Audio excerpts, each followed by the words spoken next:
So we are on the end of Daf Tes. Today's Daf is Daf Yud, and we are at the end of 9b, Tes on base. We saw the first scenario where the Gemara asked a question and made a comparison to the halacha of where there's a doubt of where this chametz came from, or where if the chametz was taken from the mixture itself. The concept of tesha chanuyas. If chametz, if meat was taken from a one of the shops, so then we go kol kavua kamech. So wherever you're in the place where it was taken from, so from where it was, so it's a 50-50, and it's an equal doubt, and in such a case you have to be strict. Whereas if you find it outside of the shop, so then you can be lenient because you can follow the majority and say, okay, this meat that I found here could come from any one of those 9 shops. It's more likely it came from there from anywhere else, and therefore from the one non-kosher, and same would be in regards to the chametz. The question that we left off with yesterday is where you had 2 piles of bread, one of them which was matzah, one was chametz, and a mouse, a rat, whatever a rodent came from, it took one from each, and they ran towards houses, one of which was already checked for chametz and one wasn't. We don't know whether the matzah went into the chametz house and the chametz went into the clean house, or vice versa. And that we're allowed to rely on, and we can say that the chametz went into the house not yet clean, and the matzah, the rodent that took the matzah, went into a home that already was cleaned.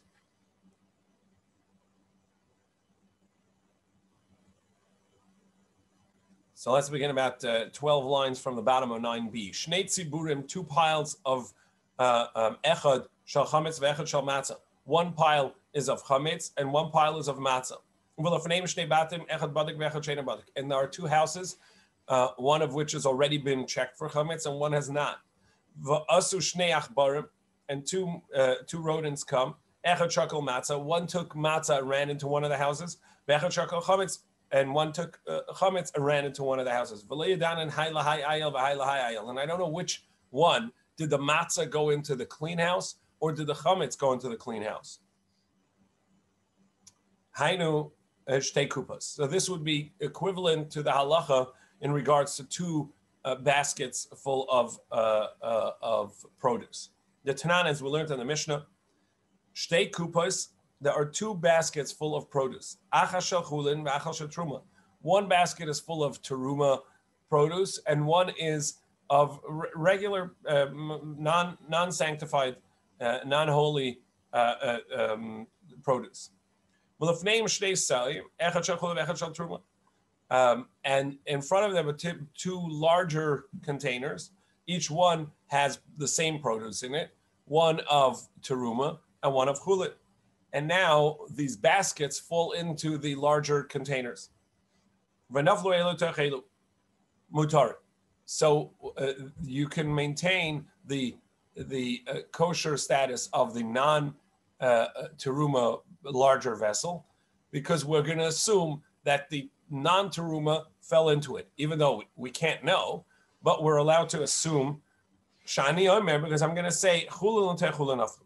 The chulin fell into the chulin, the mundane fell into the mundane, but teruma l'tech teruma naflu, and the teruma fell into the teruma. And the reason we can say this is because it's rabbinic. So Gemara says, so then how do you compare it to chametz? And damrin and shani omer. When do I say what's called tolin, that you can hang it on that? I have what to rely on, and I could explain it by saying that the kosher produce or the mundane produce fell into the mundane, and the teruma fell into the teruma. It's only because, and now we go to Yudam and Aleph 10a, betruma d'Rabbanan. Since we're dealing with a rabbinic teruma, because it's nowadays there is no Beis Hamikdash. Most of Am Yisrael is not on Eretz Yisrael, so there's no. So the teruma is teruma d'Rabbanan. It's rabbinic, and so they in a d'Rabbanan, the Chachamim said that we're allowed to in such a case do Tulin rely on that I can explain that these fell into that each fell into the same type, and then there's no problem. However, b'chametz the araisa, but chametz, that's a Torah prohibition. If the bread, the chametz, was taken into the house that's already cleaned for Pesach, now there's chametz in that house, and that's a Torah prohibition. Mi amrinan atu b'dikas chametz daraisa. Daraisa mi amrina. So the Gemara says atu b'dikas chametz daraisa. You're right. Owning chametz, having chametz in your possession, is a Torah prohibition. But checking for chametz, that's the rabbanan.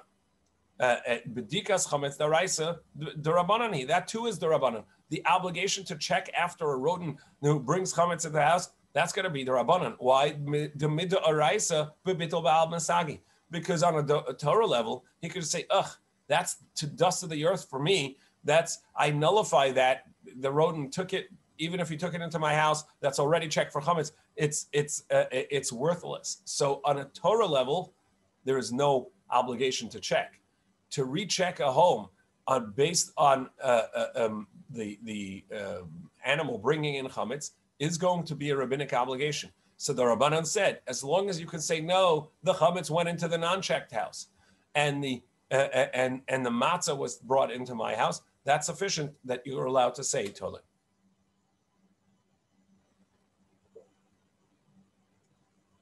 So too, then in another case, and the Gemara is going to go through multiple cases, and for each one, find a comparison. I have a pile of chametz. Well, in front of Beis Batim Bedukin, and I have two houses that have already been checked for chametz. Okay, so myself and my neighbor. V'asa achba v'shakal, and now a rodent came and took one of these breads from the pile of chametz. So now there's no tolin. I can't say, oh, maybe my house got the matzah, because there actually is only one pile of chametz there. However, but there's only one. And one rodent came and took matzah and ran into a house. And in this case, I just don't know where it went. I don't have a taliyah. I don't have an ability to say, oh, the non-chametz, the matzah was taken into my house. So I can't rely on that. But there's also only a 50% chance it went into my house. There's a chance that it didn't come into my house. It only went to the neighbor. This is similar to the case of two paths. The Tanan we learned. Shnei shavilin, if there are two paths, echad mehen, echad tameh, ve'echad tar. In one path, there's a sign before the street. It says, Kohanim shall not enter here, because there's a grave underneath the road. If you walk down this road, you're going to walk over the grave and will be tummy. Ve'echad tar. And one of them is a straight, clean street and is tar. V'halach be'echad mehen.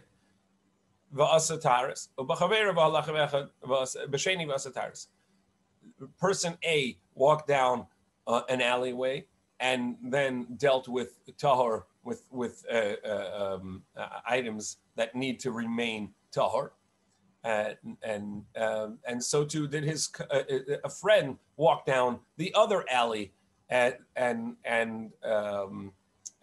encounter taharis and dealt with taharis. So now we have two people.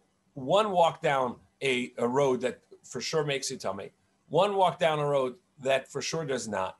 Both of them dealt with their own separate produce that needs to remain tahor. And there's a question, one of them for sure is tummy, but I don't know which one. And as a general rule, the Torah, the halacha is, by comparison, the Torah says that any question on tuma, if it's in a public sphere, then we're lenient. Whereas in the rest of the Torah, we say anything that's a doubt, if it's a Torah obligation, you have to be strict. In tuma, if it's in a public sphere, you're lenient. So over here, each one of them can be lenient, but the halacha is going to tell us if they come together, then to ask the question, then we can't be lenient, because we can't tell both of them that they didn't encounter tuma, because one for sure did. So the halacha is like this. Rabbi Yehuda says, if each one asks a question on behalf of themselves separately, so each one we say, look, it's a doubt in a public sphere, you can be lenient. Taharim, even though that it's contradictory, each one can say that they themselves are tahor. Shnei mavas achas tamei. However, if they both come at once, that's going to be tamei. Rabbi Yossi Omer, however, Rabbi Yossi says, bein kach u bein kach tamei. Either way, whether they ask for themselves or they individually, or they come together, you have to be strict, and we're going to say that they're tamei. Amar Rava, and Rava says Vitem Rabbi Yochanan, and some say it's Rabbi Yochanan who said this. If they come together, everybody would agree that they are both tamei. They both have to be strict because neither of them can say they're the one that walked down the non grave street, not the one that isn't tamei. So there's a contradiction. If they both say that they're going to be tahor, then we know it's wrong, and they're both here right now. So we can't do that. Everybody agrees. If the two of them come together and ask the question as one, that we'd have to answer them as one and say both of them have to be strict on the doubt on account of this doubt. And coming together means that they spoke each one within a certain lot of time of each other. If they came one after the other, meaning they didn't come together, even if they're immediately the next question on the docket, as long as they didn't come together, so they're not speaking within this time of each other, so then each one, we can tell each one, look, the halacha is, since there's a doubt, it was in a public space, you yourself don't know which street you went down, you yourself are asking about yourself, the halacha is you can be lenient. However, the question is if he comes and he says to the Beis Din, look, I went down alley A, my fellow went down alley B. We don't know which one what is the one that has tumah in it. Or if it's known which one is tumah, I don't know if I went down alley A or B, and he doesn't know, but we definitely didn't go down the same because we met at the bottom of the road. And so we know we went down different paths. Who is tamei? To which the Beis Din will say, you have a doubt about yourself, don't worry about your friend. You have a doubt about yourself, you can be lenient for yourself. And he will then understand that his buddy can do the same. That's where the machlokas is. So Rabbi Yossi, Medami Leila Basachas, Rabbi Yossi says, no. Since he mentions a friend, that's like coming together, and we have to tell them both to be strict. Rabbi Yehuda, Medami Leila Zachas, Rabbi Yehuda says, no. He's asking about himself. That's his primary question. We can answer him about himself and let them figure out that the same would apply for the other. And so the equivalency here as for chametz is that halacha of tuma in a public sphere where we're lenient in a doubt is a Torah concept, and even in a Torah prohibition, and even in a Torah level of tuma. But we, by comparison, can take the same concept here.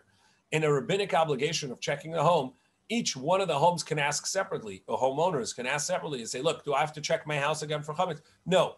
You can be lenient, and you can say, oh, it probably went to the neighbor. And the neighbor can ask and say, no, the chametz went into your house. And again, each one for themselves has a right to be lenient.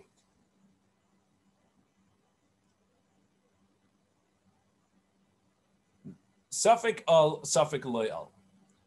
What about in another scenario where you only have one house that was checked for chametz here, and we have one pile of chametz breads, and a rodent comes and takes one of the breads and runs towards the house, but we didn't see it enter the house. We don't know, did it enter the home or did it run off to the side? Now I have another question. Do I have to be strict and say maybe this went into the chametz, or can I say no? I don't know if it went in or not, and I can be lenient. Hainu bika. This is a question in regards to an open plains in the winter. And and the question of Rabbi Eliezer and Rabbanan in a matter of doubt. The Tanan we learn. Somebody goes into the field in the winter.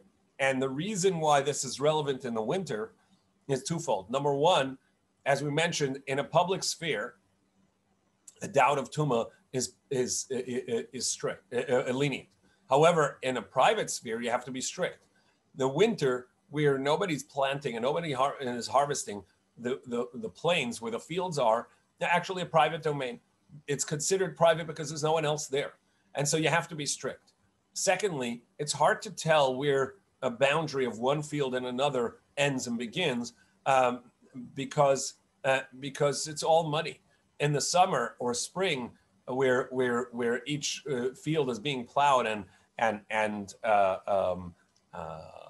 planted, so there each one the boundaries are clear. In the winter, they're not.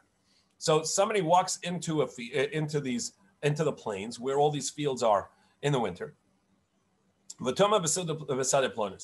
And it's a known fact that in one of the fields there is a grave.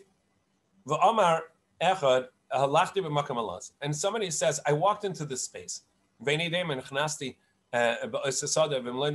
don't know if I walked into that field or not. Now, if I walked into the field, so now there's only a question of whether I came into contact with the grave or not. That's a simple doubt. But if I didn't even enter the field, if I don't even know if I entered the field, that's a greater degree of doubt, and I could be lenient. So Rabbi Eliezer says, even though that it's in a private domain, and typically you would have to be strict on a doubt in a private domain, but over here, I don't even know if it was there, if I ever entered the field. So Rabbi Eliezer is lenient. And the Chachamim say that you need to be strict. Shahaya Rabbi Eliezer Omer, because Rabbi Eliezer says, Safik Bia Tohar, Safik Maga Tuma, Tame. Rabbi Eliezer says only in a question of whether you came into contact with the Tumah or not. So that's just a simple doubt. So there, in a private domain, in a private area, you have to be strict in regards to a Torah prohibition of Tumah. But in regards to a private, in regards to whether not only is there a question of I came into contact, but there's a question if I even entered the area where that contact could happen. So there, I can be lenient. And seemingly the Gemara wants to make a comparison that the same would apply over here. The way Rashi takes this is that we could be lenient, that even the Rabbanan would agree in a rabbinic manner that to Rabbi Eliezer, that only if I know that the doubt starts, meaning we know that the person entered the field, and now it's a question of whether they came into contact with that grave or not. That's where you need to be strict.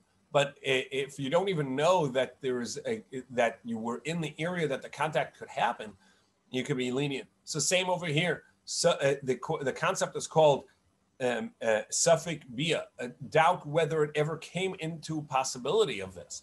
So the same it would apply here. We don't know whether the rodent ever brought the chametz into the house. Even if it came into the house, it may have eaten it, it may have left the house. So the checking for the chametz would be on account of a doubt. Maybe the chametz is in the house, still in the house, but we'd at least need for the chametz to have come to certainly have entered. But if you have a doubt if the chametz ever entered into the house, then even the chachamim, everybody would agree you do not have to check for chametz. What is that different than a regular sveka? Yeah, so I didn't want to use the word sveka, which is a double doubt, because a double doubt always has to go both ways. That means I have to be able to say, I'm not sure I entered the field. And even if I entered the field, I'm not sure I touched the grave. But I have to be able to say it the other way as well. I'm not sure I touched the grave. And even if I touched the grave, maybe I didn't enter the field. That would be double doubt. But in this case, I couldn't say that, because if I touch the grave, regardless of whether I came into the field or not, the field is of no consequence. It's just a secondary step into the ability of into the concept of the doubt. But I'd have to have two independent reasons why I'd be for being lenient. Not entering the field is not an independent reason. It's just a further reason why I probably didn't come into contact with the grave. But it's not, ultimately, it's only one doubt. Did you come into contact with the grave or not? And not entering the field is of no consequence. It's only more likely I didn't come into contact with the grave if I don't even know I entered the field. So it's a greater single doubt rather than a double doubt, which is called sfek sveka. It's a big concept. When we get to sfek sveka, we'll talk about that more.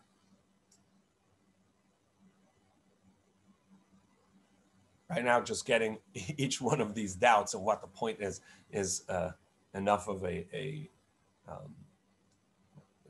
important concepts. And each one of these really is a world of its own, understanding where, how to analyze each one of these doubts. We talked about yesterday.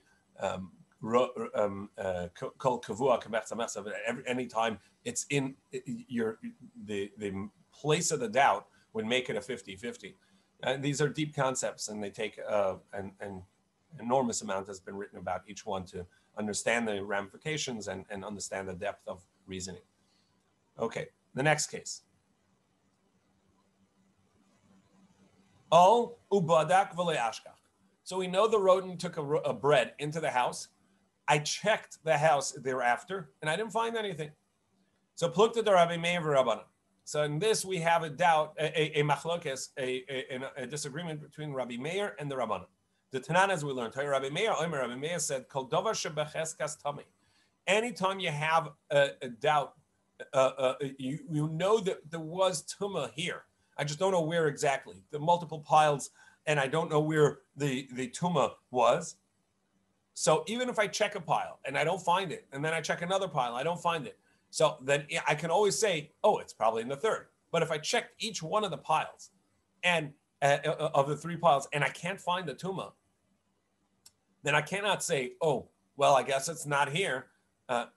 Because since I know that there was tumah here and I checked one and it's not there, checked two and it's not there, I checked three and it's not there. So then if I had only checked one, I could say, oh, this one's fine because the tumah must be in the other two. I checked two, I could say, oh, no tumah here, so it must be in the third. But once I check the third as well and it's not there, I can't say it's gone because it was somewhere. So therefore, all of it remains in a doubt. So kol davar shebecheskas tumah, anything that had a established status of tumah, la'olami b'tumasa, it must remain in its status of tumah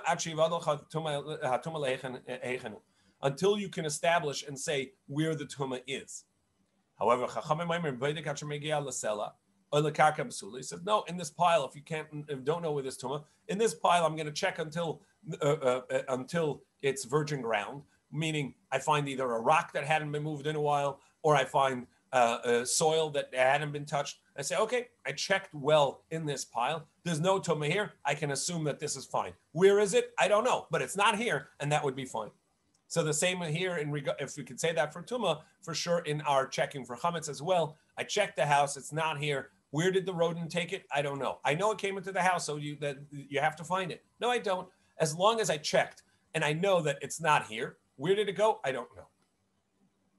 All ubadak va'ashkach. I check the house. I see the rodent run into the house. I check for chametz and I find it. Voila! I found the chametz. Plukta the Rebbe v'Rabbi Shimon Gamliel. Here too, there's a question in regards to machlokas between Rabbi and Rabbi Shimon Gamliel. The Tani we learned. Sadash and Eved Kever. There's a field, and there was a grave there without a marker. So we know there's a grave, and we're trying to mark it so that the Kohanim can walk through the field without coming into contact with Tumah. And we dig around, and we find the grave. So if there's a field and there's a grave lost in there, anybody who comes into that field is going to have to assume that they're tummy because they don't know whether they walked in over the grave or not. Nimtza cover. So we look around and we find a grave. Anybody walking anywhere other than that spot where you find the grave, tahor will remain tahor.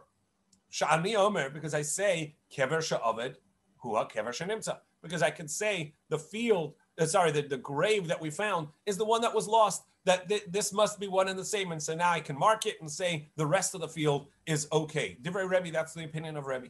However, Rabbi Shimon ben Gamliel says no, you can't just check until you find a grave. Because maybe just as there was one, there was another, and the one you found is different than the one that you knew about. And if you continue checking, you'll find another. So too here, you see the rodent run into the house, you run after it into the house, and you find a piece of bread. Say, I found the bread that the rodent had brought in. I don't have to check the rest of the home. Rebbe says that. Rabbi Shimon Gamliel would say, oh, no, you have to check the rest of the house as well. And you need to recheck not only for the bread you found, because maybe that was another piece of bread that you hadn't found in the last check. You left a pile of 9 pieces of bread and say, okay, there's 9 of us. We're going to clean the house for chametz. We're going to make sure there's no chametz in the house besides for this bag of 9 pieces of bread for breakfast for each one of us. Great. You wake up in the morning to serve breakfast and not 10 loaves of bread, 10 pieces of bread. So plukta the Rebbe v'Rabbanan. So in this too, there's a machlokas between Rebbe and the Rabbanan. The Tani will learn teniach moneh or matzah masai. Somebody leaves a pile of coins for meiser, for the tithe, and these are coins that are going to be brought to Yerushalayim to purchase produce, food. Matzah masai, and now he finds that there are 200 coins. Now, Rebbe says the assumption is what you originally put there was the tithe, and what you found was somebody added coins, not realizing that it was originally tithe, and so you have 100 that belong to Meiser, 100 that's Chulin, transfer it onto 100 coins, and then you're good, and you can use it. Divrei Rebbe. However, Chachamim are makol Chulin. Chachamim say no. These are a different pile. Somebody must have taken that and brought in a new one. So therefore, in regards to the chametz, according to the Chachamim who are lenient over there, say that all this must be a new pile and you can use it for mundane things. So too over here, but it's going to be strict. They say, well, you left 9. How did you get 10? That means somebody brought another piece of bread. That additional piece of bread indicates that somebody swapped out everything. Somebody took and ate the 9 pieces of bread and tried to replace it, but replaced it with a 10th, and that's indicative of an entire change. And so you have to look for those other 9 pieces. What about the other way around? You left 10 pieces of bread, and you wake up in the morning and you find that there's only 9. Hainu Sefer, that's the end of that previous teaching. You left 200 coins for Meiser that belong to Meiser. And you come back and you find only 100. So Rebbe says, well, it doesn't have to be that it was swapped out. It just means that somebody took 100 coins and left the 100 that were there originally. And there too, the Chachamim say, no, it's all a new set. And we're not saying that somebody took just a little bit. They took all of it, and this could be a new thing. And so too, in regards to the chametz, you'd have to check according to the chametz for everything, for all 9, because we have to assume that somebody took all 10, and and so you have to look for those, and these are a new set of 9. We go to 10b now. He left the chametz in corner A, and you'll find it in corner B. So the bag has been moved. So plukta the Rabbi Shimon Gamliel v'Rabbanan. Here we have a machlokas as well. The time we learned kadam she'avid b'bayis. He lost his shovel and lost the tool in the house. So abayis tamei. We have to assume that the house is tamei. All the vessels in the house are going to be tamei, because the assumption is someone came in and moved it. Who's that someone? Perhaps someone who's tamei. And this is in a private space, and so we have, in a matter of doubt of tumah, you have to be strict. Because I have to be concerned that maybe someone tamei, someone who came into contact with tumah, is moved this, or they themselves were tamei. Hishila la'achav v'shachach. Rabbi Shimon Gamliel says, no, I don't have to be worried about that at all. Habayis tar, everything in the house remains tar as it was. Shani Omer, because we could just say, he lent it to someone, forgot about it, v'shachach, Or perhaps he just moved it to another spot in the house and he doesn't remember where he put it. And therefore, too, over here also, you just forgot that you moved it. So the Gemara says, Zavius. What do you mean moved it to another place in the house, another corner? Man dachar shemei. Who mentioned anything about corners? So the Gemara says actually there's a part of the text, part of the idea of the halacha is missing. Kardem she'ibed b'bayis. It was a shovel, a tool was lost in the house. Abayis tummy. So the first opinion says you have to assume the house is tummy, on account of, like we said, that it's a space of a private space. You have a question of where something is. You can't find it. Must be somebody moved it. And that person could have been tummy. So I have to assume that everything in the house came into contact with tumah. Sha'ani Omer, Adam tummy nichnas, you were being careful, but now you can't say you were careful because you don't know who moved it. Perhaps someone who is tummy. Or, similarly, even if you find the tool, but you find it in a different place than it originally was. Abayis tummy. Here too, the first opinion is going to hold that you have to be strict and say that everything in the house is tummy because somebody who a tummy person came in and moved it. Sha'ani Omer Adam tummy nichnas because I have to be concerned. Perhaps somebody came in and moved it from one place to another, and just as they moved this, they could have touched other things, and now everything in the house is tummy. However, Rabbi Shimon Gamliel says no. I don't have to take that assumption, both in regards to where the item is missing or with if I find it misplaced. Rabbi Shimon ben Gamliel Omer, Habayis tar, everything is going to be assumed tummy. Sha'ani Omer, because I have a right to say, I can't find it. That's not evidence of someone coming in and moving it. Rather,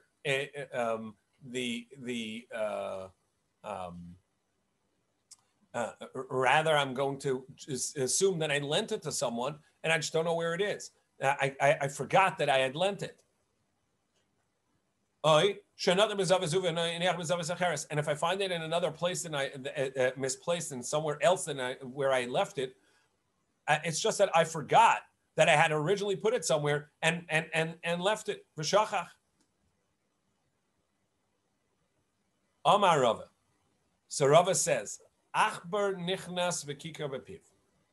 I see a rodent run in, and it has a piece of bread in its mouth. V'nichnas acharav u'matza pirurit. I come in afterwards, and I see pieces, chunks of it having fallen apart.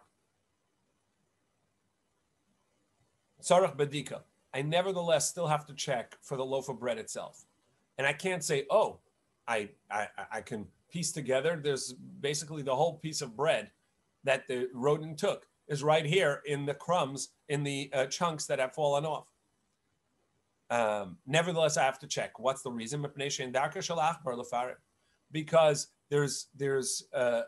it's not typical for a rodent to drop the chunks along the way. And therefore, these must be some other chametz. And I have to go look for the chametz where the rodent would have put it. The Yama Rava further said, Tinuk nechnas v'kika v'yada. If I have a child running around the house with a piece of bread, a piece of cake, v'nichnas acharav, and I follow the child, the toddler, nechnas acharav umatza pirun, and I find enough pieces of bread that I can put together and say, oh, here are all the pieces of bread. Besides for the little bit this toddler ate, all the pieces, the chunks are right here on the floor. Ain't tzarech bedika. I don't have to check for where else it would have gone. Because that is common for a child, that they would just drop pieces of chametz around the house. And as long as I can piece it together and say, I have basically a puzzle of toddler pieces of bread or cake or whatever it is. So this is all the chametz, and I don't need to I don't need to go look any further. By Rava. So now Rava asks a question. Achbar nichnas v'kika b'piv, v'achbar yotze v'kika b'piv. If I see a rodent run into the house and it has a loaf of bread in its mouth, and then I see shortly after a rodent run out of the house with a piece of bread in it. So can I assume it's the same piece of bread and say, okay, I don't have to check for chametz anymore. I saw it run out. Now, mi amrin and hainu haydial. Can I say this is the one that went in and we're fine? And it's the same one that left. Or do I have to assume that maybe this is a different one, and I now still have to check for the chametz that came into the house? And the halacha is intim tzolay mahayin haydal. If we can say, and that's the assumption that the one that went in is the one that went out. Mahayin hayda nafak. Achbar lava nichnes v'kikar b'piv v'achbar shachar yotze v'kikar b'piv. If I see a white rodent run in and a black one run out, the one ran in with a loaf of bread, a piece of bread, and the one that is coming out with a piece of bread. Do I say it's clearly not the same rodent, but besides for the fact that I have a rodent issue, do I have a chametz issue? Now, hai vaday achrinu, do I say it's a different rodent and therefore it's a different piece of bread as well? Adilma armuye armemine. Or do we just say one dropped it, the other one picked it up and ran, and is running out with its new find? But even though it's a different rodent, it's the same piece of bread, and now I don't have to check my home because I saw it run out with it. And if you're going to tell me, no, rodents don't take one from another. If I see let's say a rat run in with a piece of bread in its mouth, but I see a weasel, a larger animal, run out with the rat in its mouth. Can I now say, oh, that for sure, not with the rat in its mouth, with the chametz in its mouth? So I can say, oh, for sure, this weasel just grabbed the chametz away from the rat, and therefore this is the same piece of chametz, and I don't have to check for chametz because it's out. Do I say that the weasel for sure took it from the rat? Or do I say this is a different piece that the weasel has, and I have to go in and check for the chametz to make sure that the rat didn't leave it around the house? Now, the im isa, the me'achba shekalte, because if it had taken it away from the smaller rodent, it would also have picked up the rodent as well. And if we can say, and if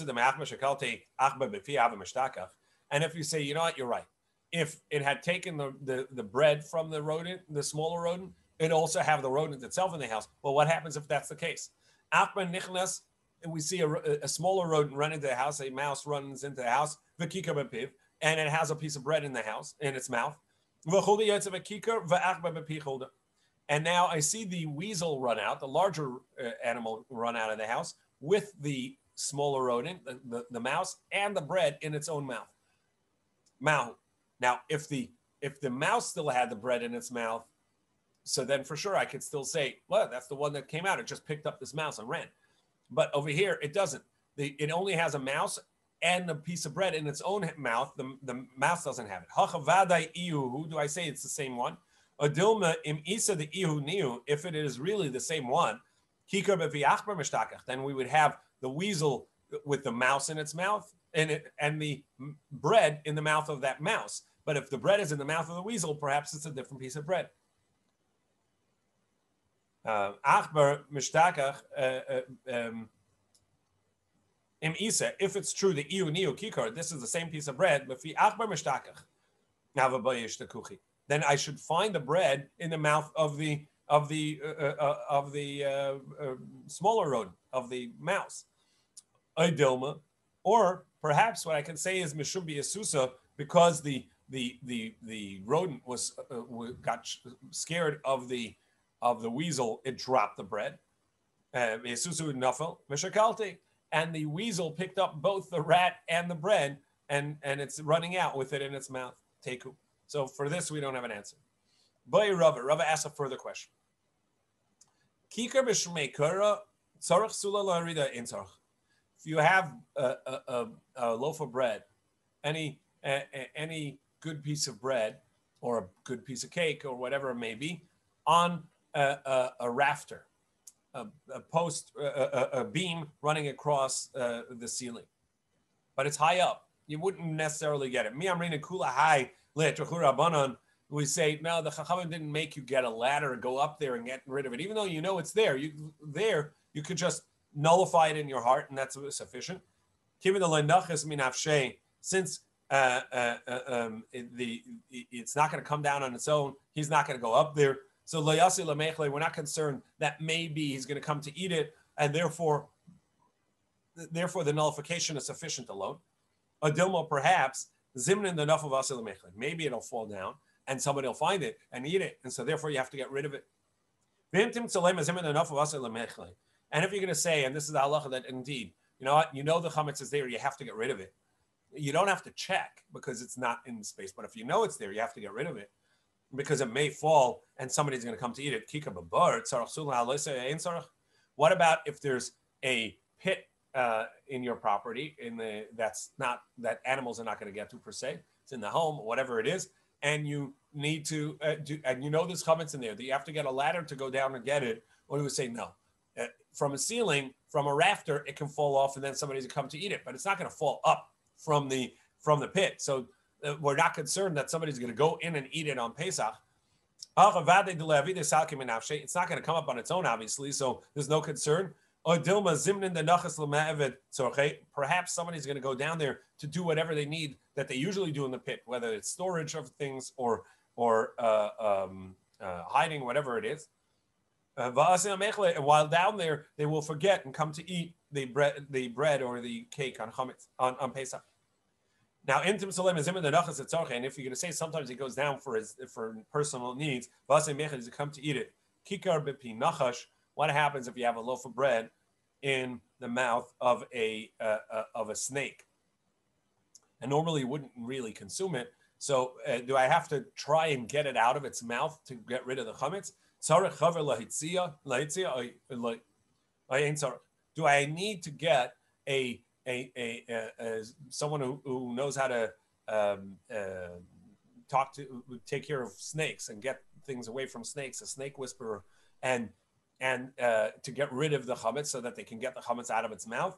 Or no, that's not something I need to do because the Chachamim said, look, it's true that you can just nullify the chametz and that would be sufficient, but the Torah says, do not find chametz in your house, and a part of the obligation is to get rid of chametz. So get rid of the chametz and do whatever you can personally, but you don't have to hire someone to get the chametz away from a snake.